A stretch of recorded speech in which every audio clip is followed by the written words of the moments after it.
আমাদের থানচি ভ্রমণের শেষ দিনে আমি এখন দেখা শেষ করেছি। জিনাপাড়ায় ফিরে খাওয়া করে এবার জিনাপাড়াকে বিদায় জানাতে হবে। এবারের উদ্দেশ্য পদ্মঝিরি হয়ে থানচি সদরের উদ্দেশ্যে যাত্রা করা।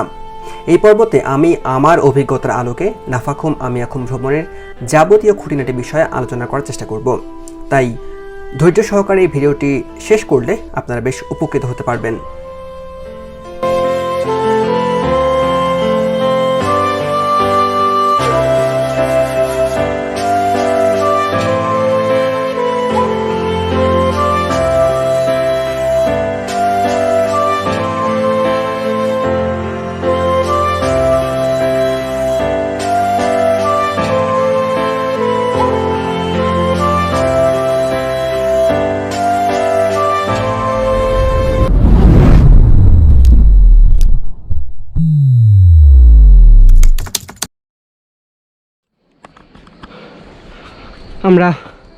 আমিয়াখুম, সাতভাইখুম, ভেলাখুম সব দেখার পরে আমরা ফিরতেছি জিন্নাপাড়ার পথে।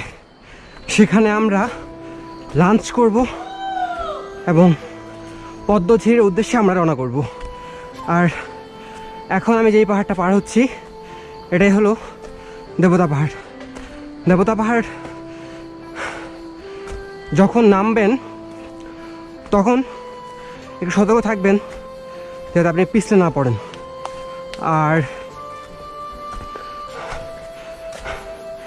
আর যখন উঠবো আমরা, অর্থাৎ যখন আমরা ব্যাক করব জিন্নাপাড়ার উদ্দেশ্যে, সেক্ষেত্রে একদম খাদে পড়ে যাওয়ার চান্সটা কম থাকে।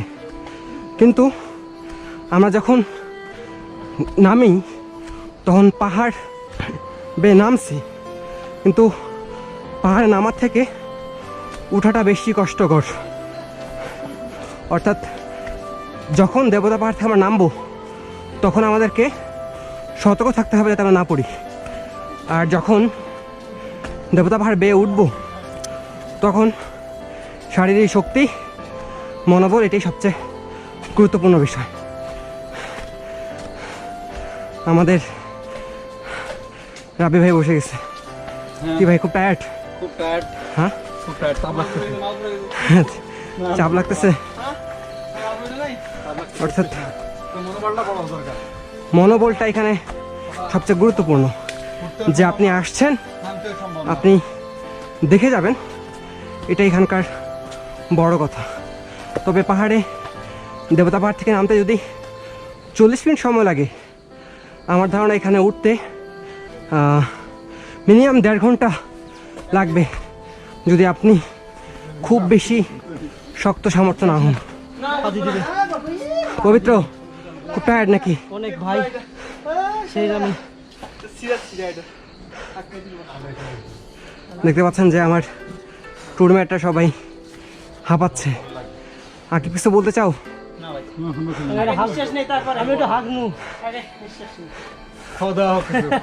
দেখতে পাচ্ছেন আমার ছেলে পেয়েদের চাপ লেগে গেছে।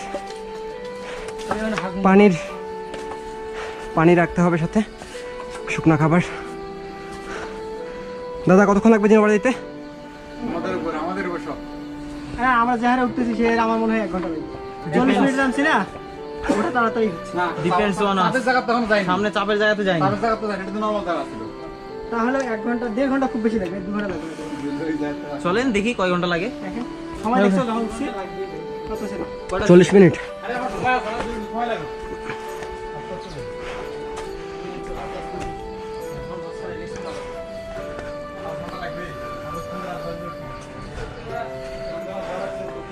পাহাড়ে ওঠার ক্ষেত্রে তাড়াহুড়া না করাই ভালো। পাহাড়ে ধীরে সুস্থে ওঠাই ভালো। কিন্তু আমাদের আজকে গতকালকে বৃষ্টি হয়, আমাদেরকে একরকম ঘুমায় কাটাতে হচ্ছে জিন্নাপাড়াতে। তাই আজকে আমাদের প্রেশারটা বেশি।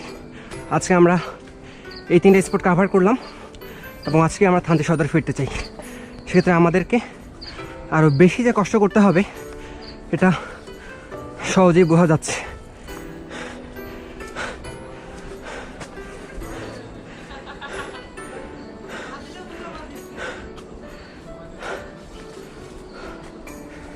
পাহাড়ে ওঠার ক্ষেত্রে একটা টিপস নেওয়া যেতে পারে, এটা মিলিটারিরা করে থাকে, যে পাহাড়ে ওঠার সময় মুখ দিয়ে শ্বাস না নেওয়াই ভালো।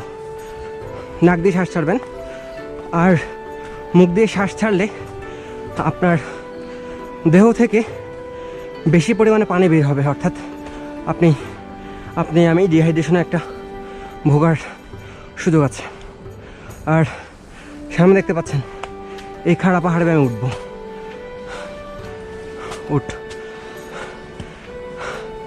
সবার আগে আকিবকে দিলাম, আকিব উঠুক, তারপর আমি উঠবো। এক্ষেত্রে তাড়াহুড়া করা অবশ্যই ঠিক হবে না।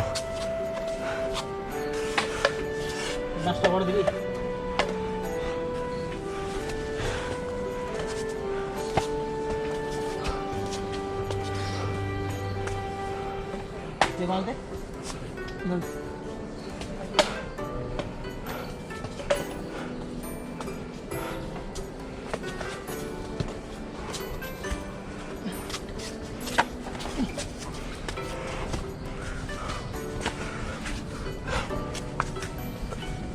জুতা নিস।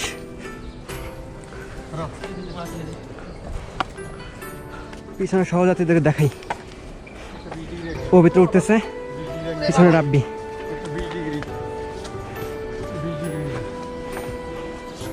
এই যে রাব্বি উঠতেছে। এবার আমাদের ভাইকে খুব সমস্যা হচ্ছে নাকি?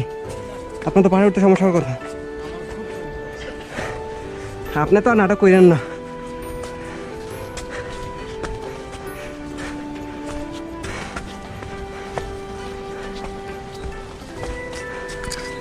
দাদা, আপনি এখানে কতবার উঠছেন বলি দাদা?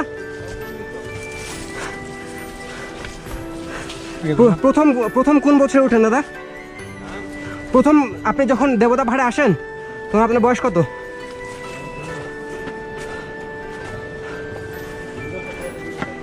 দুই 2017।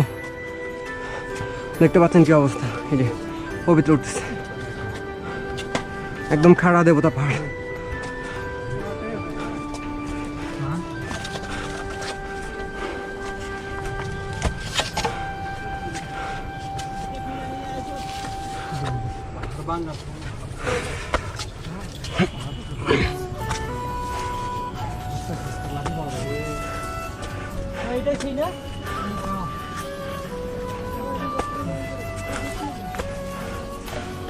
খালটা পার হয়ে রেস্ট নিতে হবে, তুই স্লোপে ওয়েট করিস না।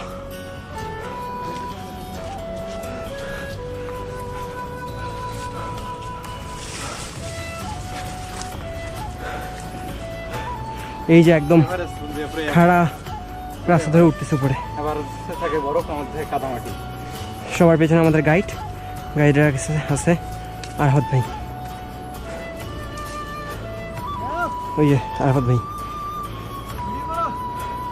চলতেছে। আপনি আসেন। আরহাত ভাই ওরফে জুয়েল ভাই খুব ভালো বাড়তেছে, কিন্তু আমার সমস্যা হলে জুতা খুলে যাচ্ছে, কারণ জুতা একদম ফিটফাট, একদম ফিট সাইজ নিলেও এই ক্ষেত্রে 2 দিন পরার কারণে জুতা একটু ঢিল হয়ে গেছে, বারবার খুলে যাচ্ছে, একটু সমস্যা হচ্ছে সেক্ষেত্রে। তো যদি জুতা ফিটের একটু টাইট নেওয়াই ভালো।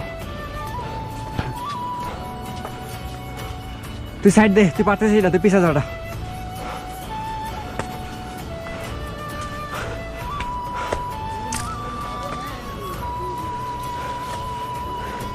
এই সাইডটা পুরোটা গিরি খাত, এক্ষেত্রে সতর্ক থাকতে হবে।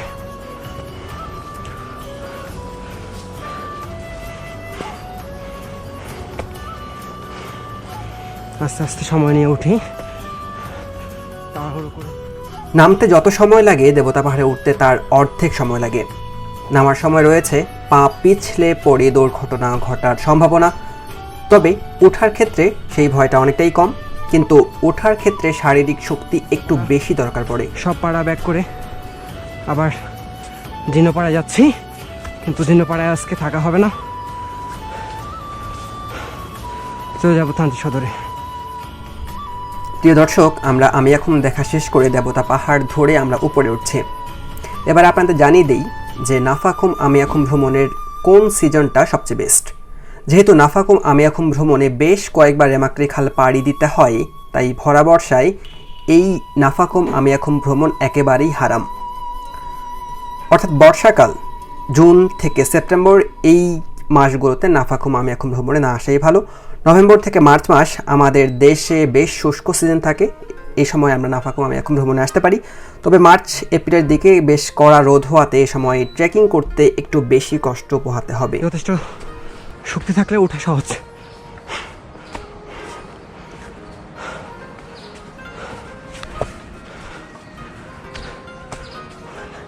কার যে জুতা পড়ছি ভাই, খুলে যেতেছে বারবার, খুব বিরক্ত লাগছে, জুতার জন্য বিরক্ত লাগছে।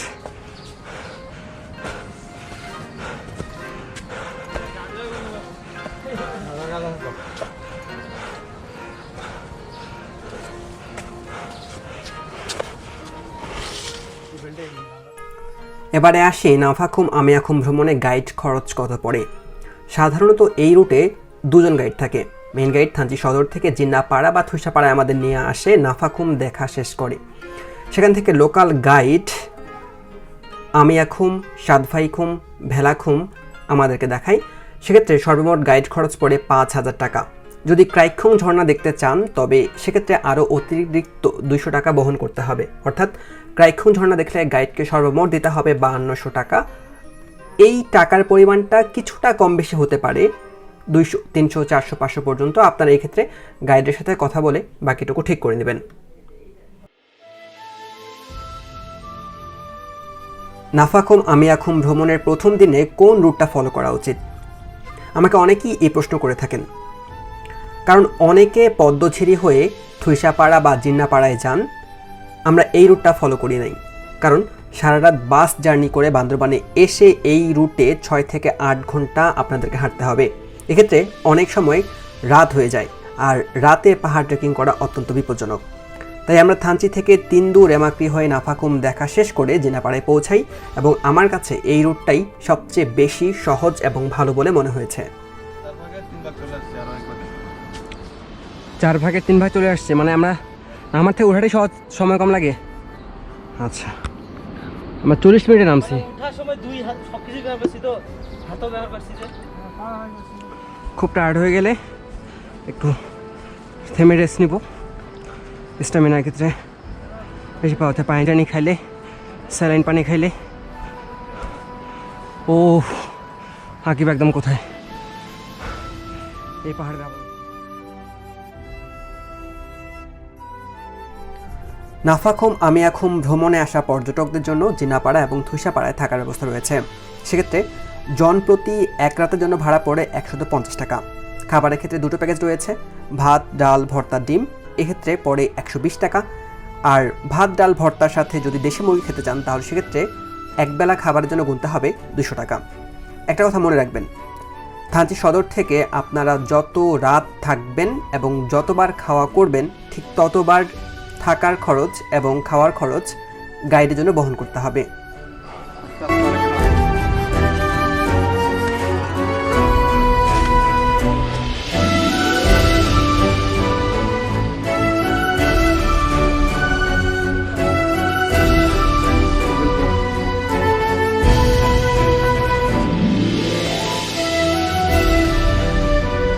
উঠেন দাদা, উঠেন।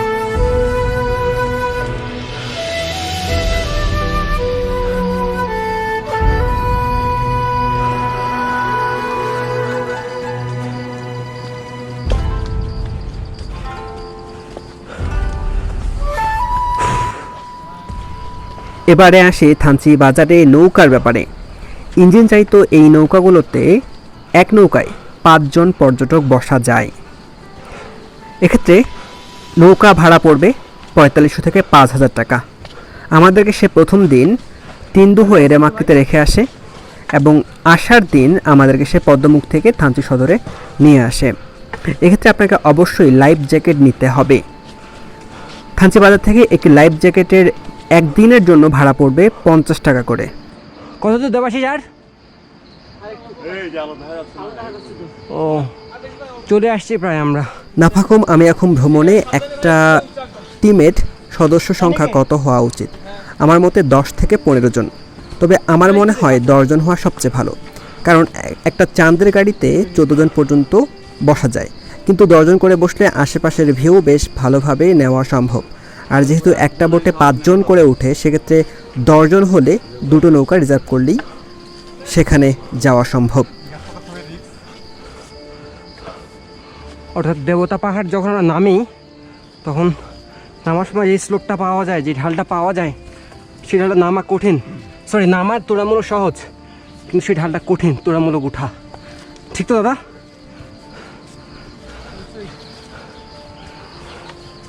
অর্থাৎ উল্টাটা, যে নামার সময় যেটা সহজ মনে হবে, ওঠার ক্ষেত্রে সেটাই কঠিন আসলে। সাইডে কিছু গাছ পেয়ে গেলে এক্সট্রা সুবিধা পাচ্ছি। শুক্রবার, শনিবার অথবা অন্যান্য সরকারি ছুটির দিনগুলোতে নাফাখুম আমিয়াখুম ভ্রমণে না আসাই ভালো, কারণ আমাদের ট্রাভেল এজেন্সি এত বেশি হয়ে গেছে যে শুক্রবার শনিবারে এখানে অনেক ভিড় হয়। সেক্ষেত্রে আপনাকে অতিরিক্ত গাড়ি খরচ বহন করতে হবে, অতিরিক্ত নৌকা খরচও বহন করতে হতে পারে। আমরা বান্দরবান থেকে থানচি সদরে আসি মাত্র 5,000 টাকায়, আর এই ক্ষেত্রে আমরা নীলগিরি, নীলাচল, চিম্বুক প্রায় সারাদিন ঘুরেছি। কিন্তু যখন আমরা ফিরে যাই, অর্থাৎ থানচি সদর থেকে বান্দরবানে ফিরে যাই, সেক্ষেত্রে আমরা মাত্র 2,000 টাকা দিয়ে পুরো চাঁদের গাড়ি রিজার্ভ করতে পারছি। এটার কারণ হলো যে পরের দিন ছিল শুক্রবার, আর আমরা বৃহস্পতিবারে যেহেতু ফিরেছি, তো গাড়ি ড্রাইভার চাচ্ছিল যাতে শুক্রবারে সে বান্দরবান শহরে গিয়ে খুব সহজেই পর্যটককে নিতে পারে।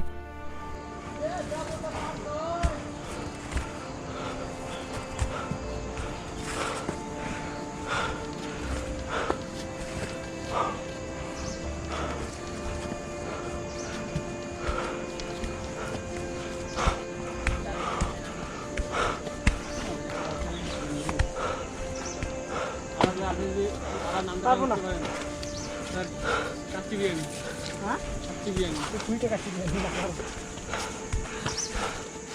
ফাইনালি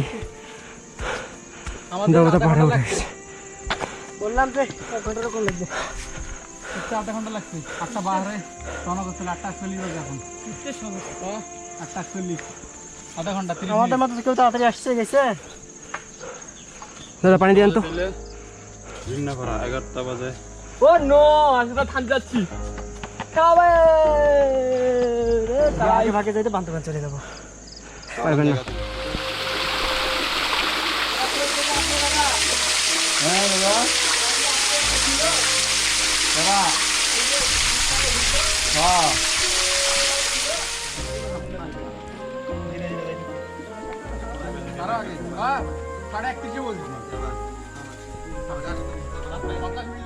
আচ্ছা, আমরা দেবতা পাহাড় পার হয়ে, দেবতা পাহাড়ে উঠে, দেবতা পাহাড় পার হয়ে আমরা নিকোলাস পাড়া হয়ে আমরা জিন্নাপাড়ার দিকে ব্যাক করতেছি। সেই ব্যাক করতে করতে আমাদের পথিমধ্যে আমাদের যে জুনিয়র গাইডের দরকার পড়ছে আমাদের সিনিয়র গাইডকে কল দেওয়ার জন্য, যাতে সিনিয়র গাইড নৌকা পাঠায় দেয়। আর এইখানে কোনো নেটওয়ার্ক নাই, আমরা 3 দিন কোনো নেটওয়ার্কই পাই নাই।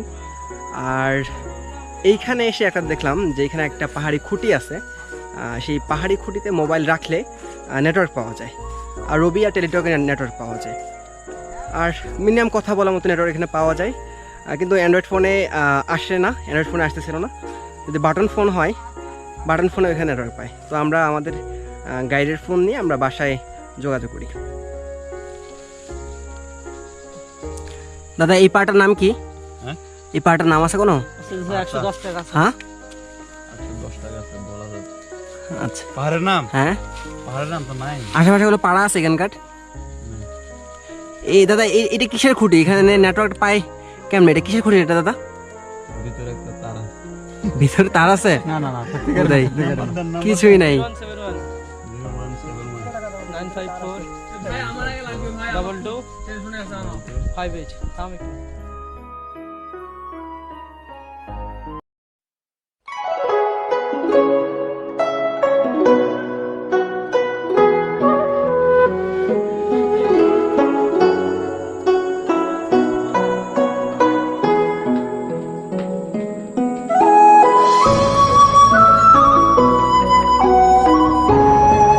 রাস্তা ভুল করে জিন্নাপাড়া না গিয়ে থুইসাপাড়ায় চলে আসছি। এখন আবার একটু ব্যাক করে আবার জিন্নাপাড়ার রাস্তাটা যেতে হবে। যারা এই ট্রিপে আসেন অনেকে থুইসাপাড়াতেও স্টে করেন, সেক্ষেত্রে থুইসাপাড়াটা একবার দেখে গেলাম আর কি। বলতে তো পারবো যে থুইসাপাড়ায় পাটা রাখছিলাম। আচ্ছা ঠিক আছে, চলে এসেছি আমরা আমাদের উদ্দেশ্যে। এখন ভাত খাবো।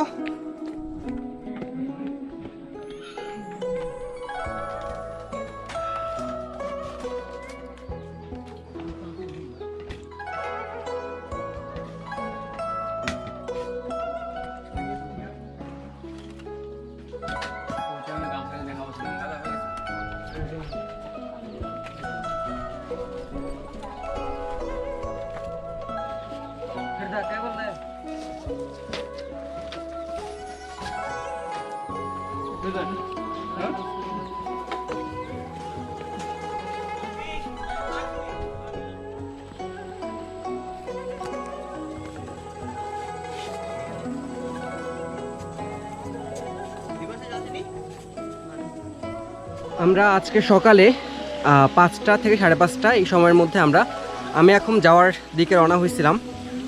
সেখানে দেবতা পাহাড় পার হয়ে আমি এখন সাতভাইখুম ভেলাখুম সব কিছু দেখার পরে আমরা আবার জিন্নাপাড়ায় ফেরত আসছি। সেক্ষেত্রে আমার সময় লেগে যায় 10টা 15 তখন বেজে যায়। তারপর আমরা সেখানে খাওয়া করি, দুপুরে খাওয়াটা করি। দুপুরে খাওয়া করার পরে আমরা একটু ফ্রেশ হয়ে জিন্নাপাড়া ছেড়ে যাই, কারণ আজকে আমরা পদ্মঝিরি হয়ে থানচি সদর দিকে রওনা করব। আর সেক্ষেত্রে জিন্নাপাড়ার পেছনেই এই রেমাক্রি খালটা আছে, আর এই খালটা পার হয়ে যেতে হবে।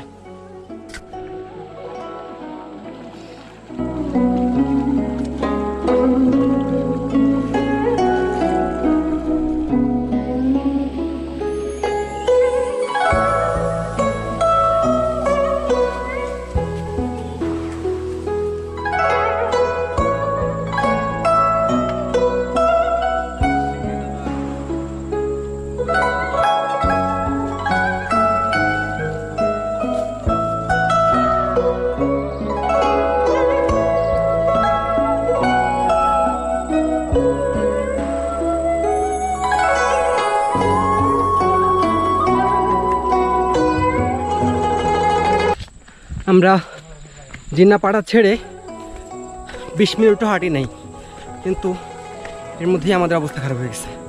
কারণ সকালের মতো রোমান্টিক ওয়েদার আর নাই, রোদ উঠে গেছে।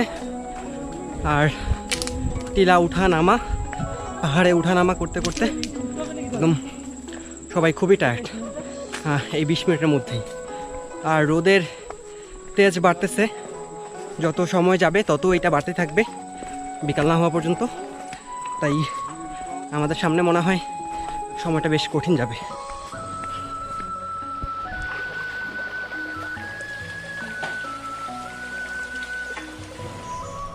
পাহাড়ি রাস্তা শেষ করে এখন আমরা একটা ঝিরি পথে আসছি।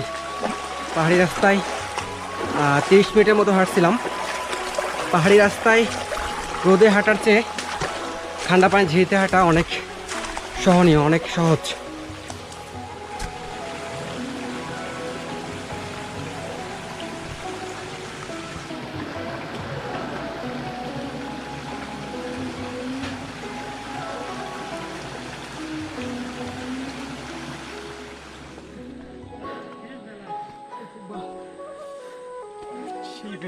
ভাই রোদের জন্য ভাই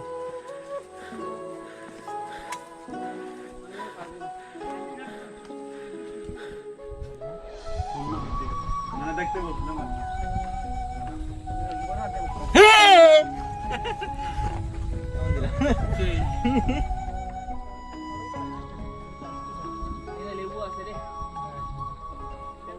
যেভাবে হোক। কি পাড়া আরহাত ভাই বলেন কেমন লাগছে, ট্রেকিং কেমন লাগছে? প্রচন্ড টায়ার্ড। বাসা যাইতে পারবো কিনা ঠিক নেই, পড়ে যেতে পারেন? পড়ে যেতে পারে যে কোনো সময়, কন্ট্রোলের মধ্যে নাই। পারবেন পারবেন, স্যালাইন ট্যালাইন খান, হয়ে যাবে। দাও একটা দিলে হবে। কি দিতাম? ডারবি ডারবি খাইতে হবে, এনার্জি দিতে হবে, energy. Derby king. Derby king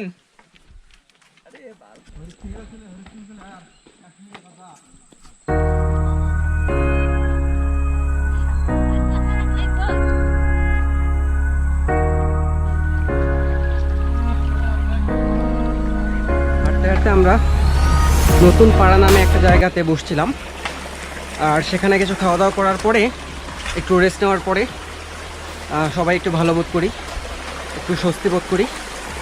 তারপরে একটা ছোটো টিলা পার হই, ছোটো টিলা পার হয়ে আমরা একটা ঝিরিপথের রাস্তায় আসছি। আর ঝিরিপথের রাস্তা বরাবরই আমার কাছে ভালো লাগতেছে, এটা অনেকটা সহনীয়। ঝিরিপথের রাস্তা অনেক সহনীয়, এটা পাহাড়ে হাঁটার থেকে, রোদের মধ্যে হাঁটার থেকে ঝিরিপথের পানিতে পা ভিজায় হাঁটাটা অনেক স্বস্তিদায়ক। আর আমাদের সামনের উদ্দেশ্য হলো গিরিশচন্দ্রপাড়া। সব কিছু ঠিকঠাক থাকলে আমরা 3টা সাড়ে 3টার সময় হয়তো পদ্মমুখী গিয়ে পৌঁছতে পারবো।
নতুন পাড়া পার হয়ে প্রায় 1 ঘন্টা হাঁটার পরে আমরা হরিশ্চন্দ্র পাড়ায় এসে পৌঁছেছিলাম। এখানে আমরা খাওয়া দাওয়া করলাম, কিছু ছোট দোকান আছে, ছোট দোকানে আমরা লেবুর শরবত, বিস্কিট, কলা, পেঁপে এগুলো খেলাম। এগুলো খাওয়ার পরে বেশ টাটকা লাগছে, এখন একটু স্ট্যামিনা পাওয়া যায়। আর আমার সবচেয়ে কষ্ট হয়েছে নতুন পাড়া থেকে এই হরিশ্চন্দ্র পাড়ায় আসতে। আর এই কষ্ট আমি আপনাকে বললে আপনি বুঝবেন না, আপনাকে যদি দেখানো হয় তাও আপনি বুঝবেন না। এই কষ্টটা আসলে প্রকাশ করা যায় না যদি নিজে না আসেন। একদম পুরো রাস্তা কাদা। গতদিন হালকা বৃষ্টি হয়েছে, তাই হয়তো কাদাটা একটু বেশি। কাদা তো না, পিচ্ছিল, অনেক বেশি পিচ্ছিল। আর এই ক্ষেত্রে পিছলে গিয়ে যে কোনো দুর্ঘটনা পড়ার চান্স থাকে। তো ওই বাজে রাস্তাটা পার করে আসছি আমরা। আর 2 ঘন্টা পরে বা 2.5 ঘন্টা পরে আমরা পৌঁছে যাব পদ্মমুখে।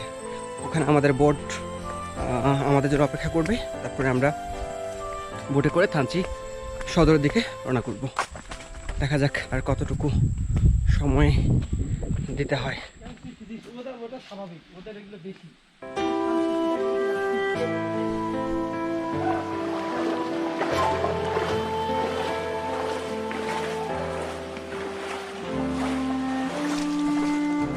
প্যান্ডা ভিজি না রে, প্যান্ডা ভিজি না রে ভাই, প্যান্ডা ভিজিস না রে ভাই। কত কষ্ট করে প্যান্ডা শুকাল মোর। যাও ওখানে যাও।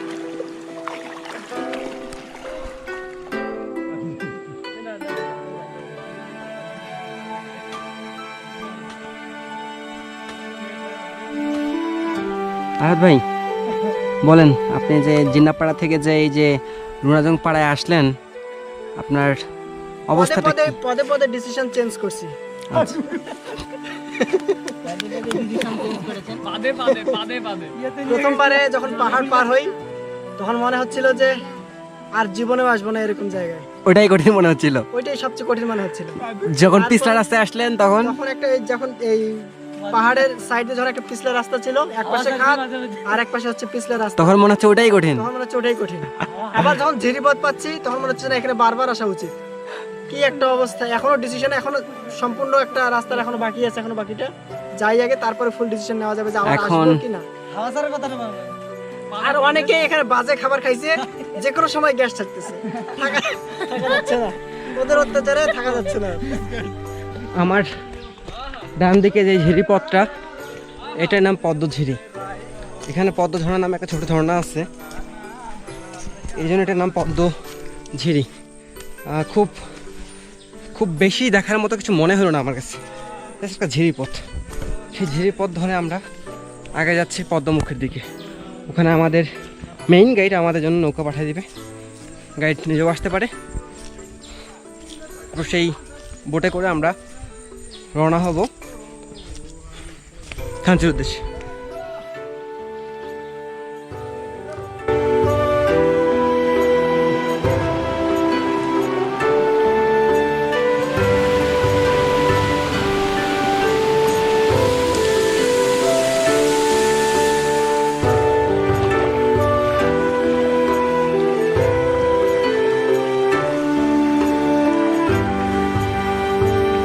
ফাইনালি আমরা পদ্মমুখী পৌঁছেছি। আর এই যে পদ্মঝিরি, এটা যে কতবার পার হইলাম এই হিসাবটাই আর নাই। এটা প্রায় 10 থেকে 15 বারের মধ্যে তো পার হয়েছি। আর বর্ষাকালে আসতে এখানে স্রোত অনেক বেশি থাকবে, অনেক ভয়ঙ্কর হবে। আর আমরা যে সময় আসছি সে সময় মাঝামাঝি, খুব বেশি স্রোত না আবার খুব কম স্রোত না। আমরা পদ্মমুখে আসছি, ওই যে সামনে আমাদের নৌকা আমি দেখতে পাচ্ছি।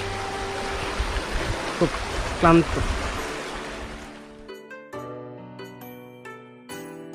বন্ধুরা, জিন্নাপাড়া থেকে 6 থেকে 7 ঘন্টা হাঁটার পর আমরা অবশেষে পৌঁছালাম পদ্মমুখে। আর ওই যে আমাদের গাইড বোট নিয়ে আমাদের জন্য অপেক্ষা করছে। এবারে বিদায় নিতে হবে প্রকৃতির এই অপার্থিব সৌন্দর্য জায়গা থেকে। আপনারা যারা আমার পাশে ছিলেন সবাইকে ধন্যবাদ।